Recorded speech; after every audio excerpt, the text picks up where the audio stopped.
तो इस एपिसोड की स्टार्टिंग में हमें ड्रैगन प्रिंस को दिखाया जाता है जो कि मुचैन के सामने खड़ा होता है। वह बोलना शुरू कर देता है कि आज तुम जिंदा बचकर यहाँ से नहीं जा पाओगे, तुम चाहे जो कुछ भी कर लो। यह जान लो कि जो यहाँ पर मुचैन था वो रिप्लाई करता है कि ना भाई ना, अब तो ये देखने वाली बात है कि तुम यहाँ से जिंदा बचकर जा पाओगे या फिर नहीं। और ऐसा कहने के साथ ही उसने उसने अपनी पावर का यूज करते हुए उसे एक जोरदार पंच जड़ दिया, जिससे वो ड्रैगन प्रिंस बार बार बचा था। पर यह देखने के बाद ड्रैगन प्रिंस के साथ जो ग्रैंड एल्डर आया हुआ था वो काफ़ी ज़्यादा गुस्सा हो जाता है। इसीलिए वह अपनी पावर का यूज करने के साथ साथ वो मुचैन पर एक जानलेवा अटैक कर देता है। और दूसरी तरफ हम ड्रैगन प्रिंस को देखते हैं जो कि ग्रैंड एल्डर से कह रहा होता है कि इसको सिर्फ जिंदा ही पकड़ना, क्योंकि मैं इसे मौत से भी बड़ी सजा देकर तड़पा तड़पा कर मारना चाहता हूँ, जिससे इसकी रूह तक कांप जाए। यह बात सुनकर वो सारे के सारे सोल्जर्स मुचैन के चारों ओर से घेर लेते हैं, जबकि दूसरी तरफ ग्रैंड एल्डर को दिखाया जाता है जो कि कहना शुरू कर देता है कि मुचैन वाकई में तुम काफ़ी ज़्यादा टैलेंटेड हो, क्योंकि इतनी कम उम्र में तुमने काफ़ी ज़्यादा पावर्स को हासिल कर लिया है। और दूसरी तरफ मुचैन कहना शुरू कर देता है कि तुम सभी लोग यहाँ पर मुझे मारने के लिए आए हो, तो तुम्हें समझ ही जाना चाहिए कि आखिरकार मेरी औकात क्या ही है, क्योंकि अगर मैं कमज़ोर होता तो कोई भी ऐरा गैरा आकर मुझे ख़त्म कर देता, और तुम जानते हो कि ऐसा नहीं है। इस बात को सुनकर ग्रैंड एल्डर कहता है कि तुम बहुत ही ज़्यादा बड़ी बड़ी बातें हाँक रहे हो।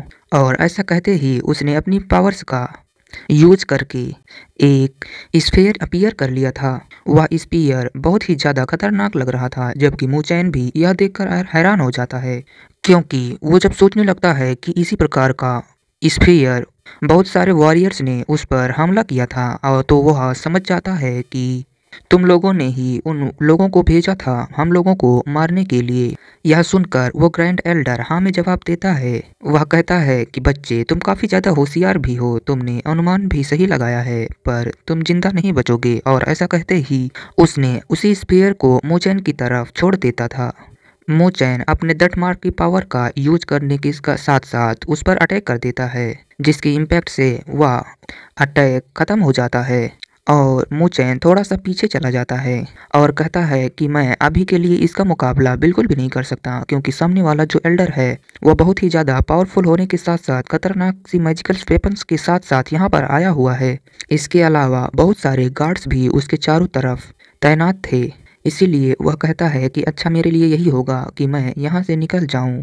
तब तक हम देखते हैं कि वह ग्रैंड एल्डर जो कि अपने सोल्जर से बोलता है कि मुचैन को मार डालो। जैसे ही इस बात को वो सभी गार्ड्स सुनते हैं, वो सारे के सारे गार्ड्स अटैक करने लगते हैं।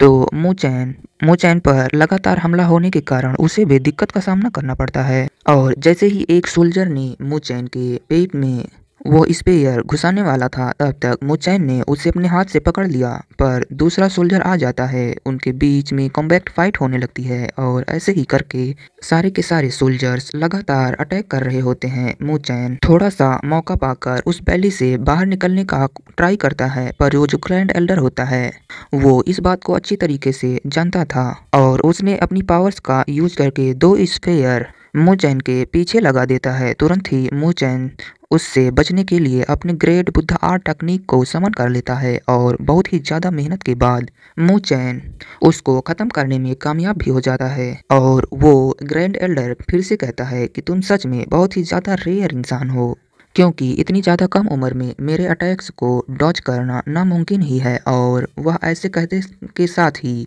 एक और ख़तरनाक सी अटैक करता है और कहता है कि अब खेल ख़त्म हो गया बच्चे, अब तुम नहीं जा सकते। और उसने बहुत सारे मल्टीपल स्पीयर को समन कर लिया है, और उन सभी स्पीयर्स की तादाद बहुत ही ज़्यादा है, जिसे देखकर मुचैन भी समझ जाता है कि उसे कुछ ना कुछ तो करना ही होगा, जिसकी वजह से मुचैन अपनी उसी आर्ट का यूज करना शुरू कर देता है जो कि उसे हाल ही में बुद्धा टेम्पल से मिली थी। और यह काफ़ी खतरनाक सी आर्ट है। तभी हम देखते हैं कि जो ग्रैंड एल्डर होता है वह अपने स्पेयर को मुचैन की तरफ भेज देता है। इससे बचने के लिए मुचैन अपने ग्रेट बुद्धा आर्ट टेक्निक को समन कर लेता है, पर यहाँ पर मुचेन का ग्रेट बुद्धा आर्ट टेक्निक भी उसको संभालने में असमर्थ था और तभी मुचेन जाकर लावा की नदी के अंदर गिर जाता है। दूसरी तरफ हम देखते हैं कि जो यहाँ पर ड्रैगन प्रिंस था वो ग्रैंड एल्डर से कहता है कि तुमने उसे भागने क्यों दिया। इस बात को सुनकर जो ग्रैंड एल्डर होता है वो कहता है कि ये जो लावा है ये मेरे अटैक से कई गुना ज़्यादा पावरफुल है, क्योंकि यहाँ पर इसे टच करते ही बहुत सारे ब्लास्ट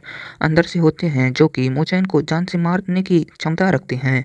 वो जानता था कि वह उन सभी से फाइट नहीं कर सकता, इसी की वजह से वो यहाँ से बाहर निकलने का ट्राई करता है और अपनी बॉडी के चारों तरफ एक प्रकार का प्रोटेक्शन बैरियर को क्रिएट कर लेता है ताकि वो लावा उसकी बॉडी को टच ना कर सके। और दूसरी तरफ जैसे जैसे वो आगे बढ़ रहा होता है वो बर्ड की आवाज़ आना शुरू हो जाता है और वो कहने लगती है कि यहाँ पर ध्यान रखना क्योंकि बहुत सारे बीस्ट तुम्हें मिलने वाले हैं।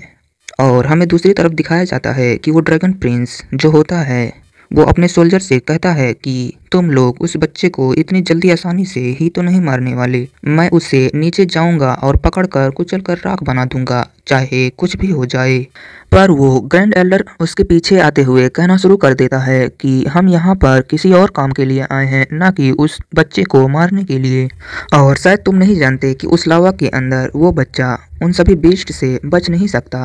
पर वो उन सभी के बारे में कुछ भी नहीं जानता था। तो यहाँ पर वो ग्रैंड एल्डर बताना शुरू कर देता है कि देखो यहाँ पर एक ऐसा खतरनाक बीस्ट भी है जो कि इंसानों के हड्डियों का चूरमा तक बनाकर खा जाता है।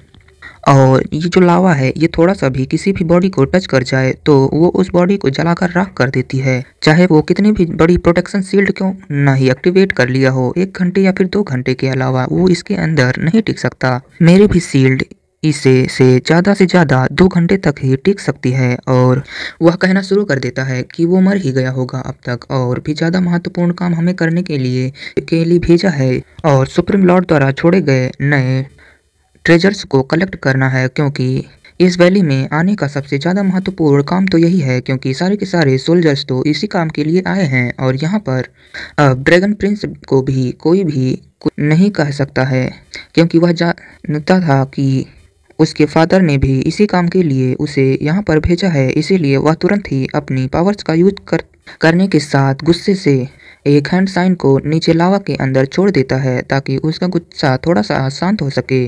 और दूसरी तरफ हमें दिखाया जाता है कि वो सोल्जर से कहता है कि चलो यहाँ से चलते हैं, पर जाने से पहले तुम दोनों यहाँ पर ही नज़र रखो। इसके बाद हमारा सीन यहाँ से कट होकर मुचैन पर आ जाता है जो कि लगातार उस लावा के अंदर आगे बढ़ रहा होता है और वो कहना शुरू कर देता है कि मेरी प्रोटेक्शन शील्ड ज़्यादा देर तक बिल्कुल भी टिक नहीं सकती। करीब से करीब 200 मीटर ही मैंने अभी तक तय किया है और 200 मीटर ही मैं आगे भी तय कर सकता हूँ। 500 मीटर तो सोचने की बात ही नहीं है, या फिर 600 मीटर भी मैं नहीं तय कर सकता इसके आगे।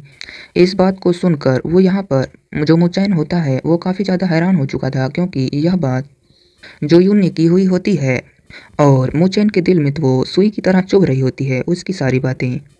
और वो कहती है कि अगर स्नेक यहाँ पर मिल गया तो तुम्हारी तो हवा ही टाइट हो जाएगी। और हम देखते हैं कि मुचैन को वहाँ पर चलते चलते एक स्थान पर आ चुका था और उसने वहाँ पर होली लोटस देखा। वो होली लोटस काफ़ी ज़्यादा कमाल का लग रहा था और उसने उसे देखकर जो यहाँ पर मुचैन होता है वो कहना शुरू कर देता है कि यह मुझे चाहिए, और वो तुरंत आगे बढ़ता है। पर जो यू उसे रोकते हुए कहना शुरू कर देती है कि तुम्हें क्या समझ में नहीं आ रहा, यह किसी प्रकार का ट्रैप भी हो सकता है। यहाँ पर बहुत सारे बीस्ट हैं बस इसकी प्रोटेक्शन के लिए। और मुचैन जैसे ही अपने आसपास देखता है वहाँ पर कोई भी नहीं होता है, क्योंकि उसे तो केवल वहाँ पर वो होली लोटस ही दिख रहा था। जैसे ही वह अपनी पावर्स का यूज करते हुए उसे कलेक्ट करने की कोशिश करता है, हमें दिखाया जाता है कि वहाँ पर एक स्नेक बीस्ट आ चुका था जो कि काफ़ी ज़्यादा खतरनाक होता है। और उसे देखकर जो ये कहती है कि इससे पंगा लेना काफ़ी ज़्यादा खतरनाक हो सकता है, क्योंकि यह काफ़ी ज़्यादा खतरनाक लेवल पर है। तुम्हारी औकात बिल्कुल भी नहीं है, चाहे तुम मेरी ही पावर्स का यूज क्यों ना ही कर लो, तुम इसे हरा नहीं सकते हो, क्योंकि तुम अभी लावा के अंदर हो जहाँ पर तुम कुछ भी नहीं कर सकते हो। मुचैन समझ जाता है कि भागने में ही उसकी भलाई है, इसीलिए वो तुरंत अपनी पावर्स का यूज करने के साथ साथ वो वहाँ से भागना शुरू कर देता है। पर वो स्नेक बीस्ट उसका पीछा नहीं छोड़ रहा था, क्योंकि जैसे जैसे मुचैन आगे बढ़ता हुआ जा रहा था वो स्नेक बीस्ट उसका पीछा कर रहा होता है। एक जगह पर वो स्नेक बीस्ट अपनी टेक्निक का यूज करने के साथ साथ मल्टीफायर वॉल क्रिएट करके मोचन की ओर सीधा ही भेज देता है। मोचन उसे देखकर काफी ज्यादा हैरान होता है और उन फायर बॉल्स ने चारों तरफ से मोचन पर हमला कर दिया था। मोचन उनसे अपनी जान बचाने की कोशिश करने लगता है, पर वो सभी फायर बॉल्स उसे भागने का मौका ही नहीं दे रहे थे। अब मोचन अपने ग्रेट बुद्धा आर्ट टेक्निक का यूज कर लिया था, क्योंकि वह जान चुका था कि इन सभी को नष्ट नहीं किया गया तो ये हमारी पीछा ऐसे कंटिन्यू ही करती रहेंगी। इस बात को जानकर वो स्नैक बीस्ट अब मोचन की तरफ बढ़ता है और उसे खाने की कोशिश करता है। उसका पीछा जब वो फायर बीस्ट करने फिर से लगता है तो मोचन समझ जाता है कि अब फाइट करने के अलावा और कोई भी रास्ता नहीं है, तो उसने वहां पर जोयू को ही समन कर लिया था, जो कि उस फायर बीस्ट से कई गुना ज्यादा पावरफुल थी।